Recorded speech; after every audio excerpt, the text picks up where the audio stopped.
नमस्कार, तुम्हा सर्वांचे स्वागत आहे धनश्री रेसिपीमध्ये। तर आज मी छान असं तुम्हाला डब्यासाठी एक भाजी सांगणार आहे। तर वांग बटाट्याची ही झटपट बनणारी, कोणतेही वाटण न करता झटपट तयार होणारी ही व तेवढीच चविष्ट अशी लागणारी ही भाजी तुमच्याबरोबर रेसिपी शेअर करणार आहे। चला तर मग सकाळच्या घाई गडबडीत आपण ही भाजी बनवू शकतो। रेसिपीला सुरुवात करूया। तर इथे मी लोखंडाची कढई घेतलेली आहे। तर त्यामध्ये 2 चमचे मी तेल घेतलेलं आहे। तेल तापलं की त्यामध्ये एक चवीनुसार मीठ टाकायचं।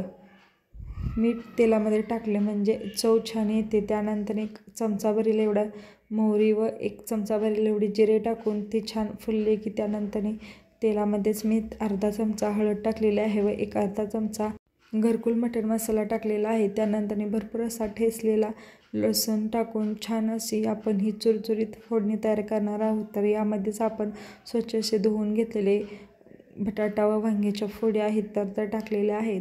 त्या छान अशा मिक्स करायच्या। तर मसाला तुमच्या आवडीनुसार तुम्ही कमी जास्त व तुमच्या आवडीनुसार घालू शकता। तर इथे मी थोडासा 2 चमचे भरेल एवढा शेंगदाण्याचा कूट टाकून छान असं मिक्स करून घेणार आहे व वरून कोथिंबीर टाकून पूर्ण भाजी आपण मिक्स करून घेणार आहे। जर आपल्याला सकाळची घाई गडबड असेल तर अशा प्रकारची भाजी तुम्ही नक्की ट्राय करा। तेवढीच चविष्टही लागते व झटपटही बनते।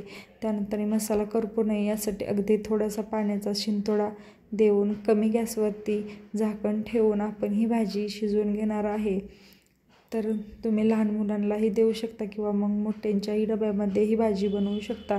तयार झाली आपली झटपट, कोणतेही वाटण न करता व खायला तेवढी चविष्ट अशी लागणारी ही बटाटा व वांग्याची भाजी। तर नक्की ट्राय करा। व तुम्हाला जर अशाच माझ्या सोप्या व झटपट बनणाऱ्या रेसिपी पाहायच्या असतील तर धनश्री रेसिपी या चॅनलला सबस्क्राईब करायला विसरू नका। चला तर मग भेटूया छान अशा आपल्या एक नवीन अशा व्हिडिओमध्ये। तोपर्यंत धन्यवाद।